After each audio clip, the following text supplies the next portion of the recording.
What's up, all you highway heads? Welcome back to The Highway with Kyle Shutt. I am Kyle Shutt, and I'm recording from Amarillo, Texas, home of the Big Texan. If you ever needed a 72-ounce steak, a shrimp cocktail, a baked potato, a side salad, a dinner roll, and an iced tea, if you eat the whole thing, it's free. I don't know why I'm giving them free advertising, but I certainly am.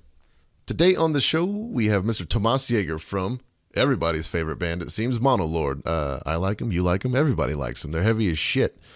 Some of Sweden's finest heavy metal, and we're gonna talk about all kinds of fun stuff.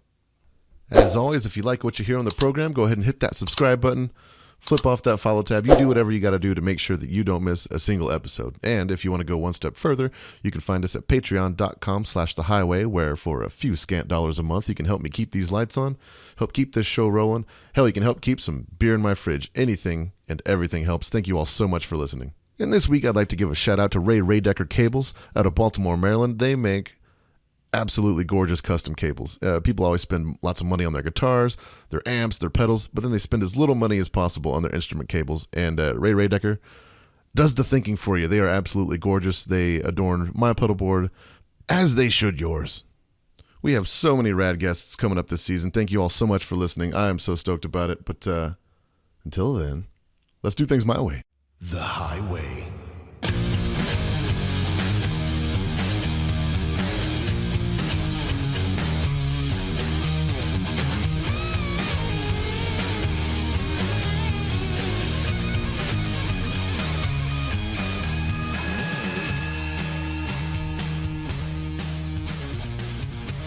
Hey, Thomas, what's going on? Hey, Kyle. How are you? Yeah, it's all good. Yeah, it's just it's freezing here in Texas today. I don't know what it's like in. Are you still in Göteborg?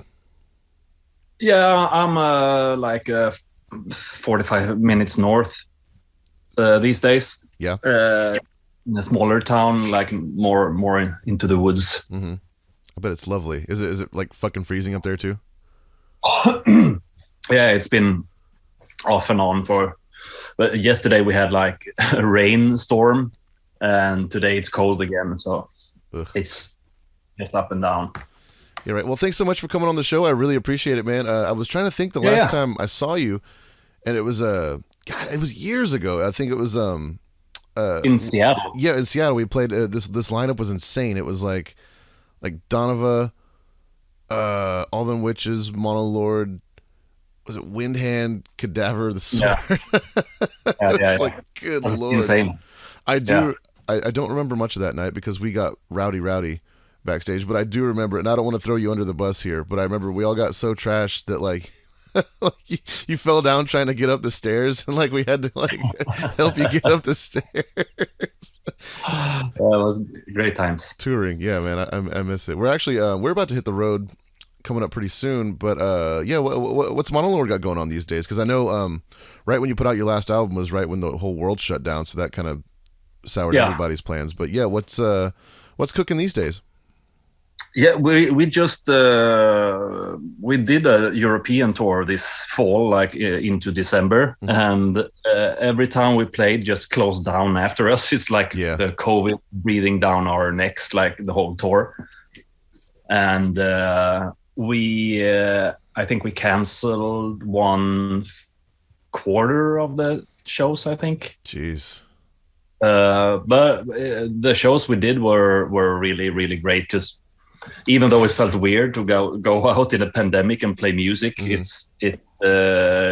did pretty well, and people were super stoked to see us. And we had Blackwater Holy Light with us, and it was a really great tour. And then now we're coming back to the US in March. And that'll be a great nothing. time, I think. Yeah, to do it. I think by then it'll be kind of calm down a little bit, at least. Yeah. Let's hope so. I don't know. We went out through the height of the whole Delta wave, and while it wasn't the most convenient way to tour, it was still a very successful tour, and everyone had a great time. Nobody, got incredibly ill or anything like that. I don't know. It was just like with these days. I'm not going to make any grand sweeping statements, but this is just I don't know. This is it now for a little while, so we just kind of have to just be safe about it and, still have fun. We'll have to adapt. Uh-huh. But what are you who are you touring with in the States? We're going with buddies of ours from Sweden, called Fire Breather. Oh, nice. I've heard of them. Yeah. I don't know where I've heard of them recently. I don't know. But yeah, they are releasing their new album this week, I think, or next week. Mm-hmm. It's really great. It's really good. Are you guys like still riding off the last record, or are you do you have anything else coming out soon? Not really, because when we recorded the new album, we had since we had to cancel a few shows that summer, last summer, and we just took I won't say break, but we had no use of rehearsing, and we didn't have anything like new to rehearse. But we're thinking of maybe a single of sorts or something like that, just to keep it going, see if we can shake some old song that we haven't, because we have a bunch of like demos of songs lying around that we haven't used, but that's the problem with songs that are old. They feel old. So we'll see, but we have plans to do something. But it's also the fucking pressing plants these days. You like 1 year in advance to get something out. It's insane. It's absolutely madness. I mean, it used to be bad, but like not like this. It's just crazy. So maybe that's what we should do. Instead, stop playing music and just build another record plant. Hey, sign me up. I'm down. Yeah. Well, I mean, don't. I know you self-produced a few of your records, but is that kind of like what you're going to do going forward? Do you think, since there's just kind of all this time on your hands? Yeah, I think we have, since both me and Espen, Espen works, the drummer, he got a new studio last year, and where we recorded the new Monolord album. And both me and Espen are really like, interested in sound and try different, walk around with a cup of coffee and try weird mic placements or whatever, and just it's a cozy thing to do, like in the studio. And we're used to do everything ourselves, and we will probably keep on doing that until we get a better suggestion. I don't know. We're pretty happy with the way things work for us. We're kind of self-sufficient. Espen is mastering and mixing, and yeah, it's a great. We have our way to write and our way to produce, and so. But we're sometimes talking about to get a producer or engineer/producer, but we still haven't found anyone that we trust enough, to be honest. No, that's great, because I mean, most bands these days, it's more. Like bigger bands these days are way more DIY than even the punk bands were, 15 years ago. Yeah. It's crazy. And mostly it's just, because of budgetary constraints and things like that. But also just, I think bands are just more into the idea of getting into, like you said, sound creation and there's audio engineering and things like that. It's a lot more accessible than it used to be. And was there a point in your life, was there like one point where you're like, this is what I want to do, I have to make music, you know what I mean? And then like, because getting into playing guitar is a lot different than getting into mixing and mastering and things like that. What kind of like brought all that up in you? I remember when I was like I think 17 or 18, I borrowed my buddy's Yamaha 4-track tape recorder. And I started to make make songs more in layers, because earlier I just recorded stuff on my just a regular tape recorder with a built-in microphone to record ideas. And then when I realized, shit, I can have 4 tracks to do stuff with, I was really, really excited. And but at that time, it's so easy these days. You can just have a computer and you're all set to record whatever. I think we that are a bit older, we had to to fight a bit more to create stuff. And but then when I was like 25, I started to fool around with different simple recording audio programs. And I think somewhere when I was around early 20s, I realized that this is the most fun I can have. It's the thing I love the most. It's creating music. And now I have in the house we live in now, I have a room like cramped with, I can't even move sometimes because I have so much stuff. And that's what I love about it. I can sit and record something and I just turn around to pick up whatever instrument and record that too. And everything is like set up and ready to go, and I can just turn on the computer and start recording right away. And that's a must for me. It's so one of those things, I can't keep it like nice and tidy, because if I have to, before I record, I have to put everything up or I have to connect stuff, I lose interest, and it's the moment is kind of gone sometimes. Totally. So I really need to have it just set up at all times, so I just can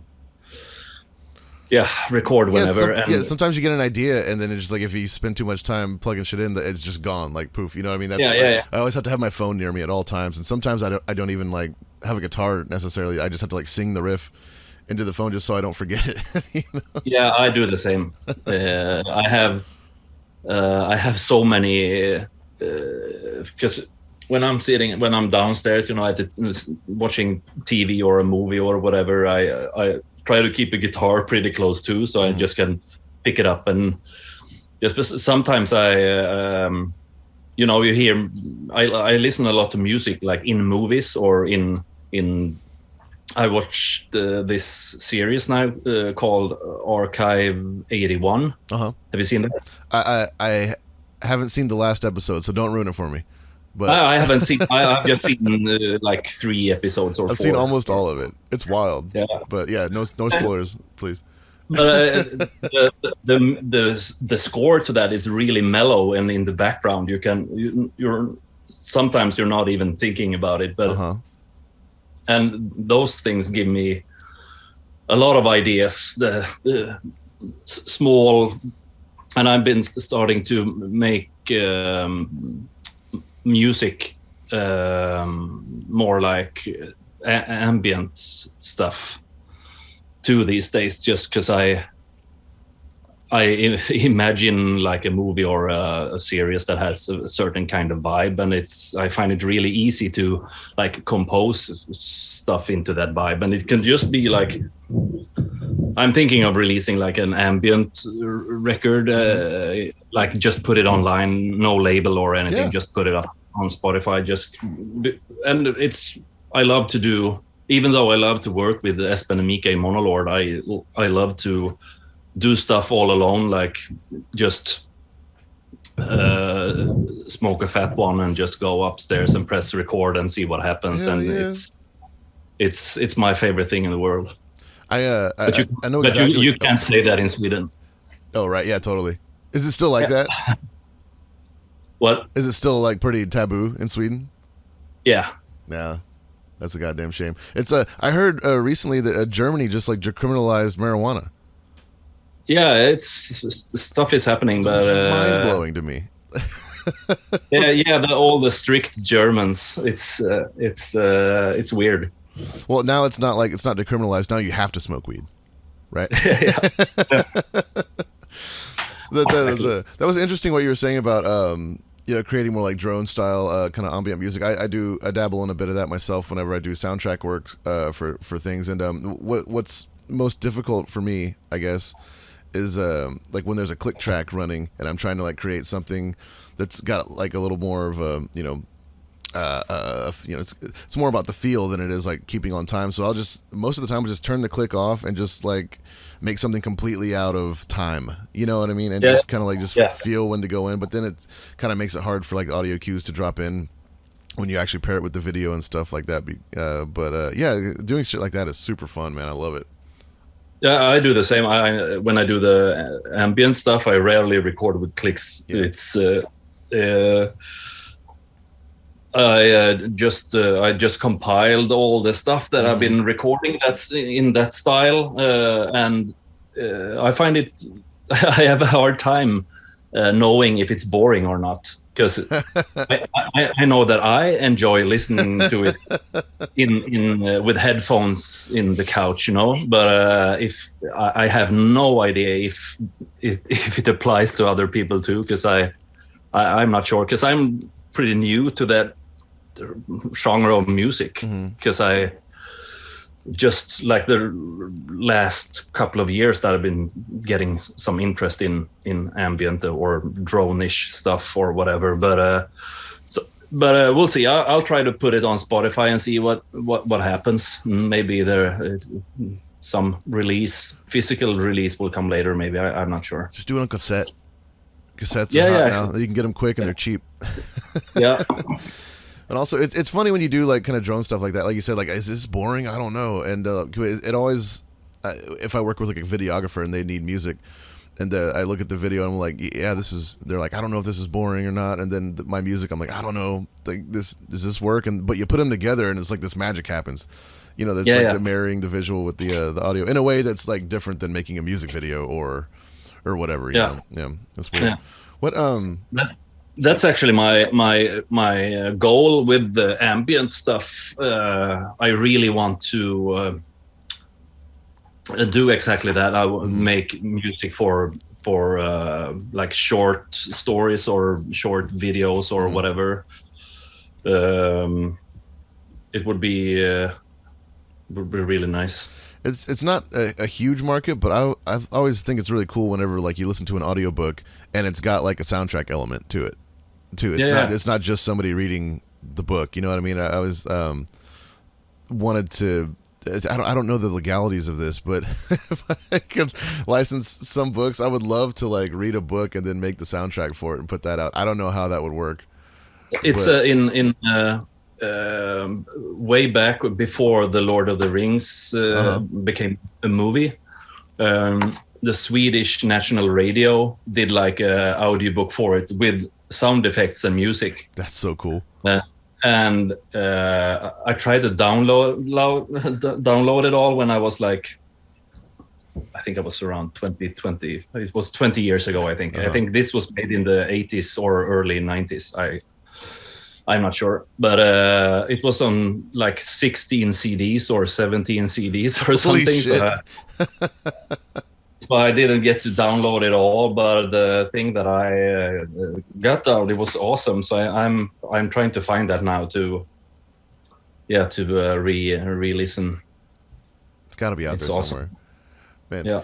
Well, playing in a band, in Sweden, you're from there, so it's kind of, I guess, like second nature to you. But as an American band going to Sweden, all of a sudden everybody's like, you can't be louder than like 98 dB, and that's with the whole PA and everything. And I mean, sometimes our drummer's snare alone is like 102 dB, and so it's like and I've seen so many Swedish bands like really adapt to that really well and to use the PA as your main amp. And then I've even seen Swedish bands like turn their amps away from the crowd, or like inside and things like that, just so I guess you're trying to like skirt the little dB monitor that'll limit you.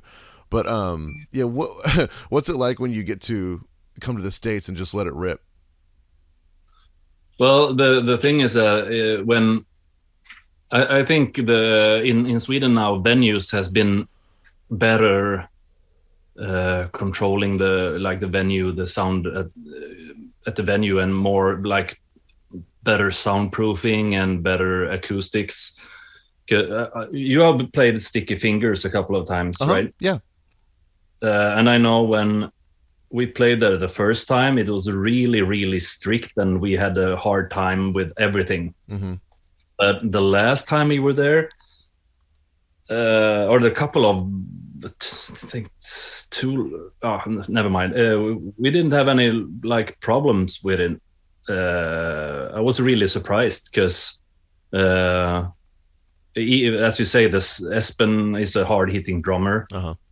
And as you say, just the drum kit alone is like 100 dB without the PA. But I think if they change that you can play for 100 dB, but just they measure the peaks, I think. Uh-huh. So you can play like 100 dB, but it's if your music is dynamic, it's better because they measure the average. Huh. I think. Okay. Weird. I think so. Yeah. I never mind about it like that. Yeah. Every country has a different set of rules. I think it's the same in Switzerland or something. Yeah, totally. It is there. I think it's even stricter in Switzerland. Yeah, I think so too. More strict. But when we come to the US, it's, I'm kind of used to have my amps on a certain volume. Uh-huh. So when we play like a bit bigger stages, of course, it's always good to crank it a bit extra. But at the same time, I'm having a hard time when singing and smaller places, and you get all the guitar right into the vocal microphone. So so I've been changing the way I put up my rig on stage as well a little bit. So it's these. I think that when we played the US the first time, we cranked everything like as much as we could. But sometimes it's a bit harder to control for both the sound guy and for like. Even though I like to play loud, it's also you have to think about what the audience is getting. Yeah. So. I think volume is less important to me now than before. I think a great sounding guitar is better. Yeah, absolutely. Because I definitely, when I was way younger, it's like 20 years ago, I would get offended if the sound guy asked me to turn down, and that sort of that I think that culture with us at least came from like every venue in town sounded like shit. It was just like the PA was awful, and like that you could tell a band was good or not by just how good they sounded in that shitty club. And like the way that we sounded great was like we had this drummer that was louder than God, and then we had to dial in our tones, like balance it. We were a very well balanced band on stage, but the PA was mostly just for kick and vocals. But once the sound guys started to put all the guitars in there and everything, it kind of turned into a mess. And the older I get, the more I'm like, let's just dial it back a little bit. And venues usually do sound a lot better than they used to back in those days. I guess it was a lot more of like a punk kind of attitude back then. But now I think most clubs got their shit together. But also the big like game changer is when you start to travel with your own sound guy. Yes, absolutely. That's I mean, I would say that these days you have to bring your own sound person before you bring a merch person or anything else. Just like sell your own merch, but you're gonna have to have a sound person back there. Yeah, that's really it's crucial. What? I'm sorry. Go ahead. No, I think it was finished. Well, man, I hate to say it, but the Sword hasn't been to Europe since like 2015, I think, maybe 2016, and that we're thinking about doing something. I'm not gonna like come out and say anything at all, but like it's funny because like everything that got postponed is like kind of clogged up all of this year and most of next year. So thinking about when the time that we could even potentially go back over there, like the Sword won't have been to Europe in like almost 8 years, which is nuts. Like, I mean, what's I don't even know what to expect anymore. You know, like festivals and stuff. Like, does anybody even remember us over there and stuff? Yeah, I think I think people. I think you would do good now in Europe if you haven't been for so long.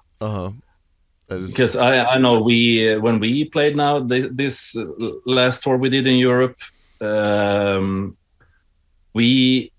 think it was almost exactly 2 years ago that we toured Europe, and people were so fucking stoked. So I think you will do good. It felt that way in the States when we came back, because whenever we first got back together, like we hadn't been in the same room in like 3 years. And it was rusty. And I was just talking with Nick from the Helicopters, and he was like, he said, yeah, our first show back was pretty rusty, but I think the crowd was pretty rusty too. Yeah. People forgot how to party, you know. Yeah. But I don't know, but it's going to be good to just hit the road. I haven't, God, yeah. You know what I really miss? Oh, you know what? No. It's more of a Norwegian thing. Sorry, I didn't mean to. I don't know. Maybe you have it in Sweden too, but I don't even know what it's called. But it's that brown goat cheese that people. Yeah, mesmör. It's called. Yeah, I know what you mean. Yeah, I think it's so disgusting. No, really. I love like strange regional foods like that. That's the one thing I miss the most about touring over there. Are there any like like food items in the U.S. that you miss? I kind of, just about thinking about food, and that's except for like playing music, trying, going to finding a really sweet Thai restaurant or nice, because in Sweden the taco culture is it's like white trash tacos. It's people say they eat tacos here, but it's not really tacos. It's some version of it. But eating a really nice taco is I miss that sometimes. That's even like the late night food culture in the U.S. is kind of on hold right now, just because of COVID. Like a lot of restaurants close at 8, 9 o'clock, and if you want to eat late, then and I stopped eating pizza, which really put a dent in the late night eats. But yeah, like now all you got now is pizza and tacos after the show, and you're lucky if there's a Waffle House anywhere. But yeah. Yeah, but I really miss eating. Coming to a new town and. We get recommendations from friends, and you're coming to this town. Don't miss this place, and we'll go there. And when it's awesome, it is awesome to eat, to find new food, new restaurants, and I like that a lot. It was funny. I was talking with Bill Steer from Carcass, and because he's been vegan since like '83, and he said like back in the day they used to just eat pea soup. That was it. That's all you could eat as a vegan. But now he said like in the States, like you can get vegan anything, like vegan lobster or what. He was just like said. That's what he misses the most about touring the States is just all the crazy vegan cuisine. Yeah, that's awesome. The vegan stuff is even though you can. When you talk about food in the US, you don't really think about the first thing you think about is not vegan food, right? But compared to now, last couple of 2 years, that market exploded in Sweden. The vegan food stuff, but the US has always been a step ahead with the Beyond Meat and have you seen the product called Just Egg? No. It's like vegan eggs. You can make omelets and I had it in Denver at a restaurant, like lunch restaurant or whatever, and I had a vegan omelet. It was really weird, but it was super good. And they had this product called Just Egg. It's like liquid vegan egg that you just can make omelets with, and that hasn't come to Sweden yet. So I'm now we go to the US in March. I will try to bring like a couple of bottles of just egg with me home to see if I can get it through customs. I'm not sure. Or it's just going to explode in your bag, and then you just I get vegan omelet in my suitcase. Oh, dude, man! Hopefully I can catch y'all on this next tour. But either way, man, I just absolutely can't wait for both our bands to hit the road and eat great food and get fatter, and just play some goddamn rock and roll music again. Thanks so much for coming on, Thomas. I really appreciate it. Love your band, and I usually ask all the bands that come on the show if they want to play a song. Do you have anything off the last record maybe you want to play, or anything at all, man? It could be whatever you want. I think one of my favorite song from our last album is To Each Their Own. So you can play that if you want to. We're gonna play it right now. Hell yeah! Why is it your favorite? Because I think it's it's had a lot of clean parts. And acoustic guitar in the verse and stuff. So we haven't been doing that a lot, but the last record took a longer time in the studio, and we couldn't, since COVID and all, we had a lot of time to prepare, and we could, and it came out exactly the way it sounded in my head when I wrote it, and that's not often. Yeah, that's awesome, man. Well, hell yeah, we're gonna play it right now. Tomas, thanks so much for coming on, man. Thank you, Kyle.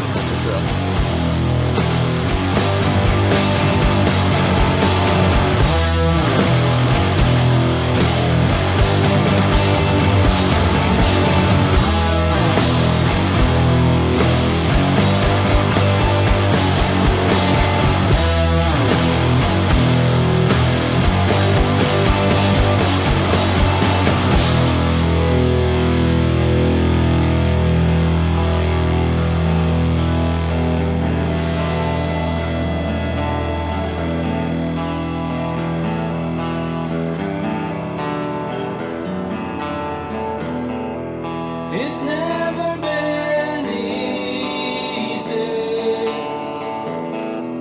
but what you don't know will never roam freely to each and their own.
Thanks for tuning in to The Highway with Kyle Shutt. Be sure to like, follow, and subscribe if you want to keep up with the latest episodes. And don't forget to check out the Highway with Kyle Shutt playlist on Spotify to keep up with all the rad tunes that we play on the program. And if you need some new gear in your life, don't forget to check out Reverend Guitars, Railhammer Pickups, Idiot Box Effects, and Ray Decker Cables. Stay high, everybody. We'll see you next week.